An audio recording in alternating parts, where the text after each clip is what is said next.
Ғашықтар 8-ші бөлім. Мен мезгілсіз өлген адамды өте аяймын, деді ол, әсіресе әйел жынысты болса. Неге дедім мен? Еркек әйелі не, өлген соң бәрі аянышты. Жоқ, әйелдің өлімі ерекше, деді ол, әйел жалғыз өлмейді, өзімен бірге бірнеше адамды ала кетеді. Мүмкін олардың ішінде Пушкин, Гете, Шекспир, Ньютондар болуы. Еркекше, тұқымсыз бидай шыға ма? Осы бір көңілсіз әңгіме бұдан 4 жыл бұрын болған. Мен өзіммен бірге оқитын Марика деген Украина қызы екеуміз анатомиялық мұражайға барғамыз. Екеумізге де гипстан қарт адамның маңдай әлпетін мүсінге түсіру тапсырылған. Анатомиялық мұражайда іздеген адамдарымыздың бейнесін тез-ақ таптық. Келе жатқанда өліктер жайын әңгіме еттік. Жоғарғы сөздер сонда айтылған. Неге екені белгісіз, сондағы осы әңгіме менің есіме әлсін-әлсін түсе береді. Қазір мен ұлбосынның табытының жанында тұрмын. Оң жағымда Шерубай, сол жағымда Кәріпжан. Табыттың ар жағында бізбен қарама-қарсы Аяужан, Алтынай, Асылхан. Бұл біздің ұлбосынмен ақырғы қоштасуымыз. Ескендір Зұлқарнайын ажалдың таяғын сезіп анасына хат жазыпты деген аңыз бар. Атақты Джихангер өзінің хатында анасынан аймағындағы бүкіл аш-жалаңашты шақырып садақа ретінде асқа тойындыруды өтініпті. Тек бұл асқа туған-туыстары қаза болмаған адамдарды шақырмаңыздар депті. Ондағысы өлімсіз жан жоқ екеніне көзі жетсе, менің қайтыс болғанымды анам аз да болса жеңілірек қабылдар деген үміт екен. Расында да өлімге кім қарсы тұра алады, одан кім қашып құтылады? Қазақ, тумақ бар болса, өлмек те бар дейді. Атақты Сократ, жас баланың өмірге алғашқы аттаған адымы, өлімге алғашқы аттаған адымы демей ме? Одан ешкім де қашып құтыла алмайды. Бірақ өлім қашанда болса ерте, әсіресе ұлбосын секілді жасқа. Ол қазір қызыл шүберекпен көмкерілген ағаш табытта жатыр. Ішкен дәрінің зардабы ма, әлде өлген адамның бәрі осылай өзгеріп кете ме, өңі сәл сарғылт тартқан. Жайшылықтағы шиедей боп, адамды қызықтырып тұратын дәмді еріндері қазір боп-бос, суға салған көн тәрізді. Осы ыстық ерін емес пе еді, мені талай рет құшарлана сүйген. Қазір мәңгі жұмылған анау үлкен қоңыр көздер емес пе еді, қуаныш сағаттарында маған еркелене құмарлана қараған. Қайда енді солардың жүрегіңе мәңгі сөнбестей шоқ тастаған құдіретті күштері? Ұлбосынға деген өмірдің сөнуімен бірге маған деген де бар қасиетінің сөнгені ме? Иә, солай тәрізді. Өйткені өмір мен өлім ежелгі жау. Бірі тұрған жерде бірі тұра алмайды. Мәңгі алысып өтпек. Бірақ өлімді қашанда болса өмір жеңеді. Өлімнің қайғысын өмірдің қуанышы жұбатады. Мен енді амалсыз ұлбосының бас жағында тұрған Аяужанға қарадым. Менің көз алдыма дәл осы сәтте ұлбосын мен Аяужан қатар түсті. Бірі өлім, бірі өмір секілді. Бірі маған деген өзінің қуанышын қабіріне бірге әкетіп тұрған тәрізді. Өлімді өмір жеңеді деген осы емес пе? Өмір қуанышы ұлбосынға таусылғанмен, маған әлі таусылмаған. Менің алдымда сан алуан қуаныш, қызық бар. Осындай шешімге келуім мұң екен, өн бойымды басқа бір ауыр сезім билеп кетті. Кенет өзіме өзім тек өмірден қуаныш қана іздейтін бір арсыз жандай көріндім. Сол-ақ екен, көңілім бұлқан-талқан бола қалды. Расында да мен сондай опасы жанмын ба? Солай секілді. Әйтпесе, ұлбосының қайғысын Аяужанның қуанышымен жеңдірмек болғаным қалай? Мен қайтадан Аяужанға қарадым. Осынау опық жеген жүрегімнің түбінен Аяужанға деген бір жылы сезім мені тағы билей жөнелді. Жоқ, ұлбосын табытының басында да менің Аяужанды ойлауым, оның болашақ қуанышын өзімнің қиналған сағатымда да медеу етуім. Бұл менің өмір сүйгіш арсыздығымнан емес, оған деген махаббатымнан туып тұр. Мен ұлбосынға да адалмын. аяужанға да адал боламын. Өмір қуанышын өлімге жеңгізбеу, бұ да адалдық. Осы кезде зауыт гудогы сағат 2-ні шақырды. Жанымда тұрған Шерубай басын көтеріп, табытты шығарайық, деді. Мен Шерубай, Кәріпжан, Асылхан, Әбілқас және емхананың бір санитар жігіті алтауымыз табытты көтеріп, сыртқа алып шықтық. Есік алдында тұрған кілем жабылған жүк машинасының үстіне қойдық. Жаңа ғана байқадым, ұлбосынды жерлеуге жұрт әжептәуір жиналған екен. Қоштасу гүлін алып, бұрынғы қызмет істеген жерінен бір қауым кісі келіпті. Әйел, еркек аралас. Емхана қызметкерлері Шерубай мен менің таныстарым, Аяужанның серіктері. Ұлбосынды танымаса да, өлікті шығарып салуды парыз көрген бірен-саран бейтаныс кемпір шал, қартаң адамдар да көрінеді. Емхананың салқын коридорында емес, дала шыжып тұрған ыстық екен. Үстіне қара киінген адамдарды тіпті күйдіріп әкетіп барады. Табытты қойысымен машина қозғала бастады. Біз соңынан еріп келеміз. Күңірене жөнелген үрмелі оркестр тыным алмай зарлауда. Адамның сай-сүйегін сырқыратады. Онсыз да қарылы көңілді одан әрі құлазытып, үстіңе бір қара бұлт төнерткендей. Оның үстіне күнде бүгін ерекше қапырық ыстық. Оңтүстіктен соққан аңызақ жел де қиналған жанына шипа болудың орнына адамның бойын күйдіріп әкетіп барады. Мен Аяужанның серіктерімен қатар келе жатырмын. Аяужан, Алтынай, тағы бір сары шашты қыз арт жағымызда. Шіркін-ай, жаңбыр құйып берер ме еді, дейді әлдекім ақырын сөйлеп. Мен көкке қараймын. Аспан айдай ашық. Тек күннің ыстығынан көгілдір өңі қалайы қаңылтырға ұсап, ақшылдана түскен. Жаңбыр жауатын түрі жоқ. Жаз шыққалы осылай. Әлі көк жүзінен бір тамшы жерге түспеген. Сірә биыл құрғақшылық болатын тәрізді. Күні күркіреген көктемі болмаса, жаздың қандай қасиеті бар. Мен де жауынды тілеп аспан бетіне қайта-қайта қараймын. Бәрібір сол қу қаңылтыр аспан. Тек сонау көкжиекте бір болмашы қара бұлт көрінеді. Ол үлкейіп, аспанды жауып, жаңбырлы бұлтқа айналғанша кім бар, кім жоқ. Мен қайтадан ойға берілемін. Кенет Ленинградта анатомия мұражайынан қайтып келе жатқандағы Марикамен сөйлескен сөзім есіме түседі.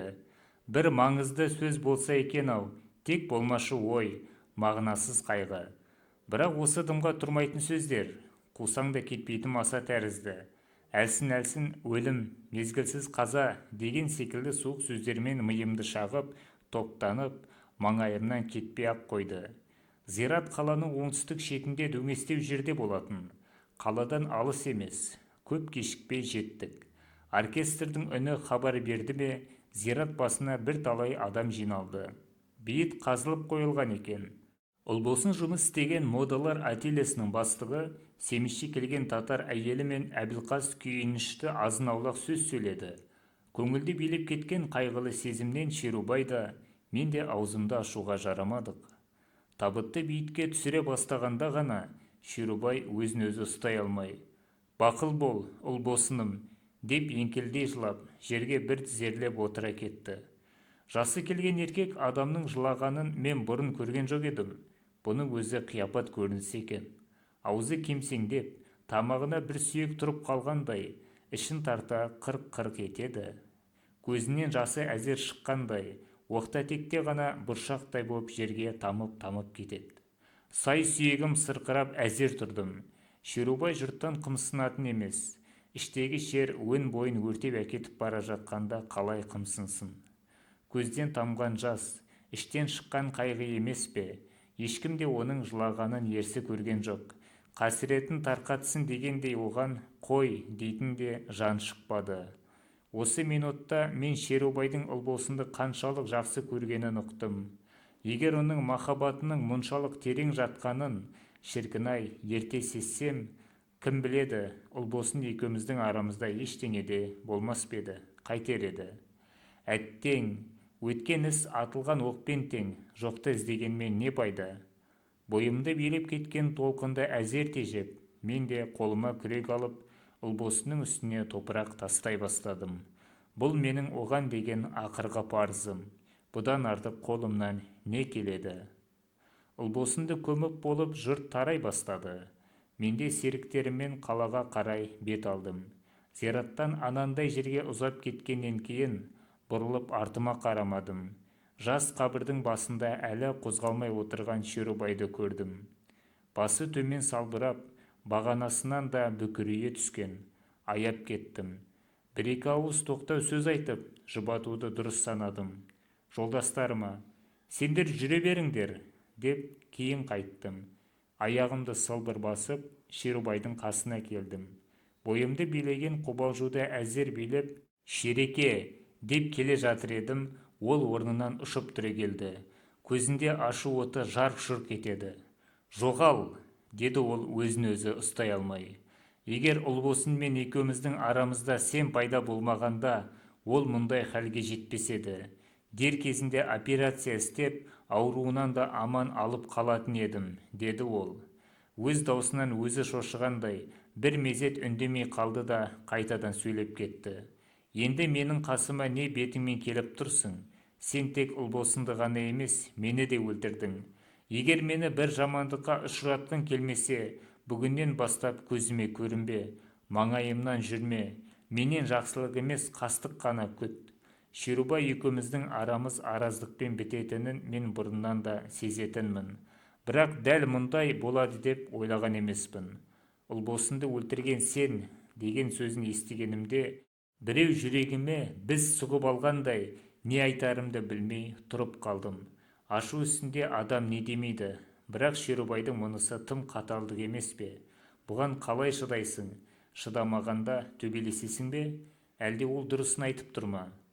Біреу алқымымнан қысып, буындырып тұрғандай демімді әзер алып, ұзақ уақытқа дейін үнім шықпай қалды. Әлден уақытта барып, есімді жинадым. Қасіретті жанмен енді сөз таластыруды жөн көрмедім. Шерубайға тіл қатпастан бұрылдым да, анадай жерде күтіп тұрған Аяужанға қарай жүре бердім. Шерубайдың таққан айыбы ішімді өртеп барады. Қолдан келер дәрмен жоқ. Діншіл адам болсам, о дүниеде көрермін дер едім. Аяужан менің қабағымның тұнжырап кеткенінен Шерубай екеуміздің арамызда бір ауыр сөз болғанын сезді ме, бетіме жүдей қарады да қойды. Үндеген жоқ. Екеуміз қата жүріп келе жатырмыз. Күн бағанағысындай тымырсық ыстық. Басымды көтеріп, көкке қарап едім. Аспан бетін қалың мақтамен тұтастыра жапқандай, қара бұлт теп-тегіс қымтай қапты. Жел жоқ, бірақ тұншыға түнерген қапас. Адамға дем алғызар емес. Күн көзі көрінбегендіктен жер беті де әлгідей емес, күңгірт тартқан тәрізді. Аспан жүзі қара бұлт, жер беті қара күңгірт. Көңілде де қорғасындай бір ауыр уайым басқан. Айқайлап жіберуге бармын. Шіркін-ай, жаңбыр бір құйып берер ме еді, дедім мен де. Дүниеде, біздің көңілімізде бір жаңарып қалар еді, деді Аяужан да. Жомарт табиғат біздің өтінішімізді естігендей, дәл осы мезетте жарқ-жұрқ етіп, найзағай ойнай жөнелді. Көктемгі күннің күркіреуі бір ғажайып күш қой. Жарық дүниеге бір жаңа үн әкелгісі келгендей, сатыр-сұтыр етіп бүкіл әлемді тітірете түседі. Өзінің алуан үнімен жер мен көкті бір сілкіндіріп тастамақ тәрізді. Бала кезімде күннің күркірегенін ауыл адамдары Ғазірет Әли дүлдүлімен шайтандарды қуып шапқандағы дүбірі деп түсіндіретін. Кенет осы ертегі есіме түсіп кетті. Көкке қарадым. Расында да, күннің күркірегені бір дүлдүл тұлпардың шапқаны тәрізді екен. Күншығыс жақтан басталып, күн батысқа қарай ат шапқандай, тарсылдай жөнеледі. Расымен, шалдардың айтқандары рас па? Кенет күн сатыр-сұтыр етіп, аспанды жерге түсіргісі келгендей күркіреді. Осынау күркір ауыр ойымды үркіте алса жарар еді. Менің көңілімде түнере ұялаған қайғыға осындай бір ғажайып үн керек ақ. Сол үнді естігендеймін. Енді кенет серпіле түстім. Дауылды аңсаған дауылпаз тәріздімін. Кеудемді қарсы ашып, осынау күркіреген күн мен сонау жарқыраған жай оғын қарсы алуға бармын. Тек өн бойымды зілдей басқан ауыр ойдан арылсам екен. Әлденеде осы минутта менің ойыма сілкінсін мейлі жер мен көк, құлатсын дауыл қайыңды, қозғаса екен солар тек жүректе тұнған қайғымды деген ақынның өлеңі келді де, мен осы шумақты бар даусыммен айқайлап тақпақтай бастадым. Күркіреген күн, ойнаған найзағай, оларға қосыла мен де айқайлап келем. Аяужан маған үрейлене қарады. Көзқарасында бұған не болды деген қорқыныш бар. Дегенмен ол бойын тез жинап алды. Менің ызалана шығарған үнімнен бойымды басқан уайымның қаншалық ауыр екенін түсінгендей, енді ол маған аяғандай көз тастады. Жоқ, мейлі жүрегімді қандай қайғы басса да, маған аяушылық етпесін. Аяушылық адамның тек мүсәпірлігін көрсетеді. Мен дүниеге мүсәпірлік үшін келгем жоқ, ерлік үшін, қуаныш үшін келдім. Бойымды кенет ашу кернеп кетті. Менің бар қайғы уайымыма Аяужан кінәлідей оған түксие қарадым. Тіпті қатты сөз айтуға да бармын. Бұның бәрі дәрменсіздіктің далбасасы секілді. Дәл осы сәтте күн күркіреуін қоя қойды да, аспаннан біреу шелектеп су төккендей, кенет мұздай сұп-суық ақ жауын нөсерлеп құя жөнелді. Жанталаса қызынған көңілге тымырсық ауаның зілдей басқан ыстық жүгінен әбден талмаусыраған денеге бұдан артық шипа болар ма? Тынысым кеңіп, бойым жеңілдене берді. Жаңбырдың мұздай суық тамшысы бойыңдағы қайғыңды жуып жатқандай, қалың жауынның астында жас балаша рахаттана тұрдық. Жаңбыр нөсерлене түсті. Бізді бір ерекше сезім билеп, бала кезімдегідей жаңбыр, жау деп екеуміз бірдей айқай салдық. Өзіміз де білмейміз бұл неткен қуаныш екенін. Біздің бұнымыз көңілімізді тұнжыратқан уайымнан қашу тойы ма? Әлде көптен бері бүкіл жан-жануар атаулы аңсай күткен осынау көктем жауынының келгеніне насаттанғанымыз ба? Әйтеуір өзіміз түсінбейтін, әкетіп бара жатқан бір қияпат. Жаңа ғана тұншықтырған тымырсық ауадан бой сергіп, суық жаңбыр жүректі өртеп жатқан қасірет жалынын сөндіргендей. Жаңбыр енді тіпті құйды, әрі беріден соң аппақ бұршаққа айналды. Мұзды түйіршіктер ұйтқи келіп бетке ұрады. Табиғаттың осы бір соққысын аңсап күткенде кеудемізді қарсы тосамыз. Біздің бұнымыз іші бауырыңды өртеп бара жатқан қайғыдан құтылу амалы ма? Әлде албыт жастықтың көктем нөсеріне шаттанған еркіндік ереуілі ме? Түсіну қиын. Кенет күн қайта күркіреді де, тас төбеден шелектеп құйып тұрған қалың жаңбыр заматта өзінің бағдарын өзгертіп жантая жауды. Мұздай суық танадай жаңбыр суы енді бізді бетке ұрды. Сол-ақ екен, қайдан пайда болғанын білмеймін, оңтүстіктен дауыл тұрып, жаңбыр аралас сұрапыл жер бетін алай-дүлей етті.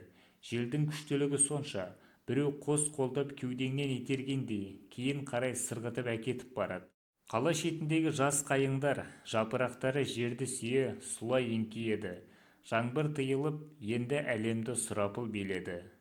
Долданған бақсыдай, ысқырына ішін тартып, қызыл шоқта жалаңдата ойнағандай, әлсін-әлсін найзағайын жарқылдатып, адамның атысын қуыра, жер бетін әлем тапырық етіп әкетіп барады. Долы желдің екпінімен көтерілген сулы топырақ, қара лай көктің бетін алып, бір кезде бүкіл жер жаһанды түн басқандай болып кетті.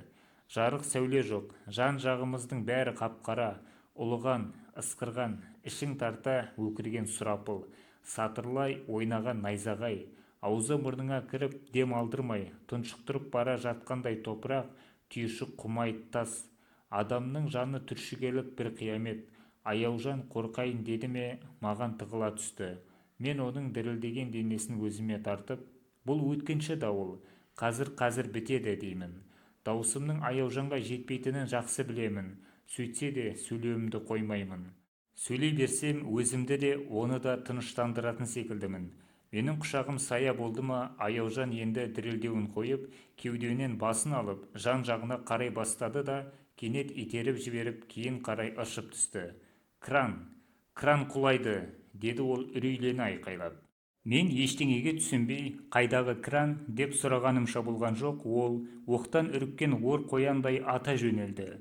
Лайлы, қараңғы дауылдың ортасына сүңгіп кеткендей, заматта көз алдымнан ғайып болды. Жаңа ғана дауылдан сескеніп, құшағыма тығылып тұрған Аяужанның бұл қылығына таңырқай, япырмай, бұнысы несі, қайдағы жоқ кран неге аузыңа түсті, деп соңынан жүгіре беріп едім, етпетінен түстім. Тұра сала қайта ұмтылып сүріне қабына жүгіре жөнелдім. Өкпемді қолыма ала Аяужанды қуып келемін. Жел дәл қарсы алдымнан. Мен алға ұмтылсам, ол мені кейін итереді. Дауыл біресе бәсеңдейді, біресе бұрынғысынан да күшейе түседі. Желдің сәл саябырлаған кезінде Аяужанның алыстан ағараңдаған бейнесін көзім шалып қалды. Қаланы қиғаштай, өздері салып жатқан мектеп құрылысына қарай беттеп барады. Оның өз кранына бара жатқанын енді түсіндім. Неге сонша асығады, кранына не болып қалды? Тіпті ештеңе түсінер емеспін, әйтеуір құр жүгіруді білемін. Өкпем өшіп, құрылыс жанына жеткенімде, менің ең алдымен көргенім темір баспалдақпен жоғары қарай өрмелеп бара жатқан Аяужан еді. Одан кейін көзіме түскен сұрапыл дауылдың екпініне шыдай алмай, мектептің үстіне қарай сырғи төнген жүздеген тонналық кранның жоғарғы қанаты болды. Жел тағы бір ышқына ұрса, қанат кранды өзімен бірге құрылыстың үстіне ала құлауы кәміл. Онда монтажы жаңа ғана бітуге айналған мектептің дымы да қалмайды. Бұл айқын. 100 тонналық болат кран 150 метр биіктіктен құлар болса, не шыдатады? Халықтың мехнатпен бітіруге айналған еңбегіне қандай қауіп туғанын енді түсіндім. Тұла бойым дірілдеп кетті. Жүрегім аласұрып әкетіп барады. Бері жүр, деді біреу білегімнен тарта беріп. Қазір кран құлайды, өлесің. Мен білегімді жұлып алдым. Екі көзімді Аяужаннан айыруға күшім жетпеді. Ол солқылдай тербелген алып кранның жоғарғы тұсына жетіп те қалған екен. Темір баспалдақта бірнеше рет аяғы тайып, құлай жаздағанын да көріп тұрмын. Бұл кезде жан-жақтың бәрі анық көріне бастаған. Бірақ жел екпіні күшеймесе толастар емес. Гуілдей кеп ұрғанда үйлердің тасасында тұрған менің өзімді де ұшыра жөнелердей. Ал еш қалқаны жоқ кран басында қандай жағдай? Көзім Аяужанға түскен сайын зәре құтым қашып, өліп кетуге таяумын. Япырмай, неткен ержүрек мынау, деді жанымдағы еркек дауыс. Өзі немене, әйел ме? Я, әйел ғой. Қобалжыған дауыс енді зәре құтымды тіпті ала түсті. Бейшара, кран мұранымен бірге құлайды ғой. Мұндай сұрапылға жан-жағынан болат арқанмен тартылмаған қорғансыз кран қайдан шыдасын?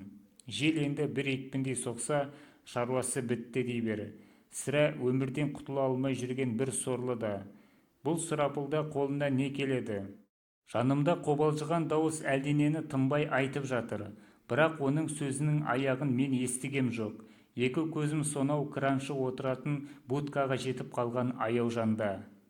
Сірә өмірден құтыла алмай жүрген бір сорлы да, деді жанымдағы дауыс. Өмірді Аяужанның қандай сүйетінін білер ме еді? Адам баласының ұлы қуанышы, ерлі зайыпты болуына бір жеті қалғанында Аяужанның осынау ажалға бел буғанын естісе, не дер еді бұл кісі? Расында Аяужан дүниенің бір қызығын қиып көрініп тұрған ажалға қалай бел буды? Маған деген махаббатының, өмірге деген қуанышының тағдырын қалай ойыншық көрді? Әлде оған халқына деген парызы, өзге сезімінен өктем болғаны ма? Қуаныш, ләззат, рахат бәрі қосылып қанына біткен ерлік қасиетке жетпегені ме? Солай тәрізді. Бұл кезде Аяужан краншының отыратын орнына да жетті. Будканың есігін ашып кіре бастады. Егер кранның қанатын жел қарсы қойса, мүмкін кран құламай қалуы да, деді жанымдағы дауыс. Бұның үнінен мен бір болмашы үміт сазын естідім. Менің де көңілімде бір болар болмас сенім ұшқыны пайда бола бастады. Сіз солай ойлайсыз ба? Деп мен жанымдағы дауысқа бұрылдым. Жаңа ғана оның жүзін көрдім. Бұл бетін әжім басқан, үстіндегі киімі сусу болған бір жұмысшы екен. О да кранның жоғарғы тұсынан көзін алмай тесіле қатып қалған. Сонау кран үстіндегі Аяужанның алыс тағдыры бұның жүрегіне де жақын екені қобалжыған түрінен тесіле қараған көзінің ұшқынынан анық сезіліп тұр. Сөз жоқ, деді ол маған қарамастан. Егер кран қанаты жел жаққа шығарылса, салмақ та сол жаққа ауады. Онда дауыл мейлі 10 күн соқсын, кран құламайды. Кісі қобалжи күрсінді. Әттең, үйтуге болар ма екен? Дауыл тым күшті ғой. Кенет ол айқайлап жіберді. Жарайсың қызым, аяма бар күшіңді. Баса түс контролерді. қайтадан кранның басына қарадым.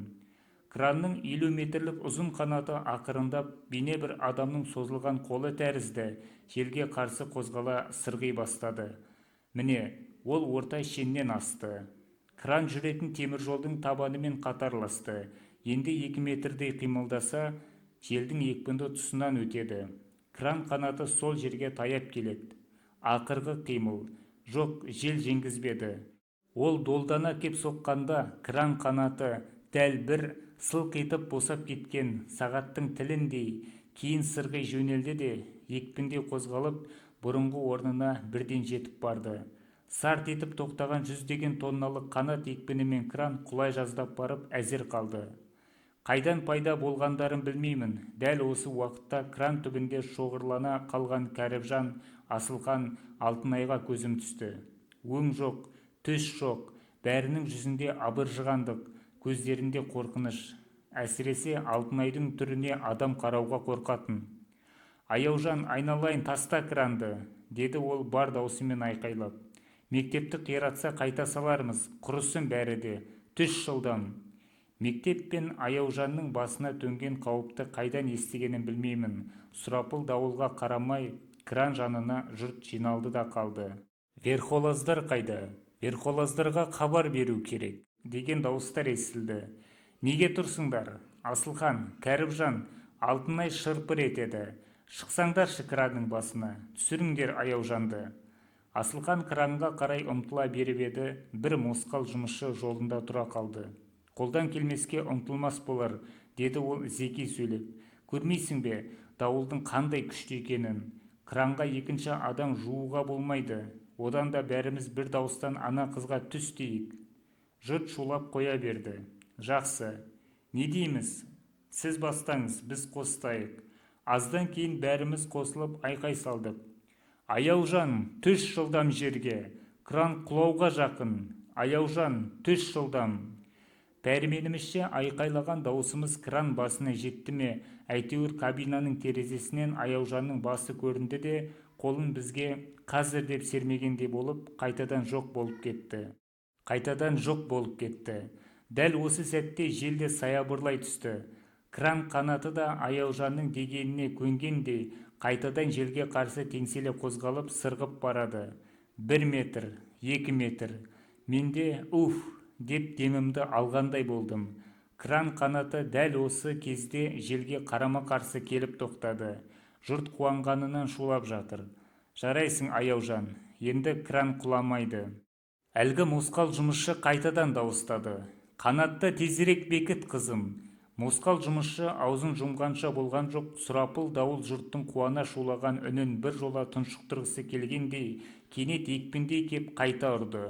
Бұл жолы дауыл екпіні маған анағұрлым күштірек көрінді. Шатыр-шұтыр етіп, жұлынған үй төбелерінің қаңылтыры мен құлаған бірнеше телеграф бағаналарын көзім шалып қалды.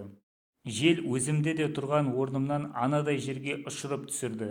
Көзімді ашып жоғарыға қарағанымда ең алдымен көргенім мектептен сәл қиғаштау бір биік жартас опырылып жерге түскендей, ақырын жантая құлап бара жатқан кран болды.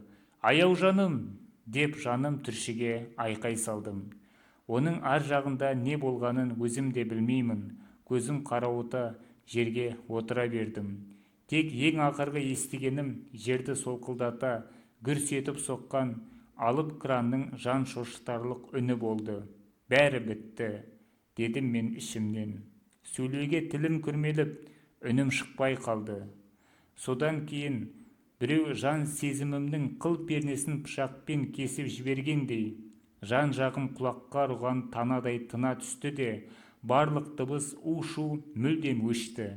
Артынан барып білдім, мен талмаусырап кеткен екем.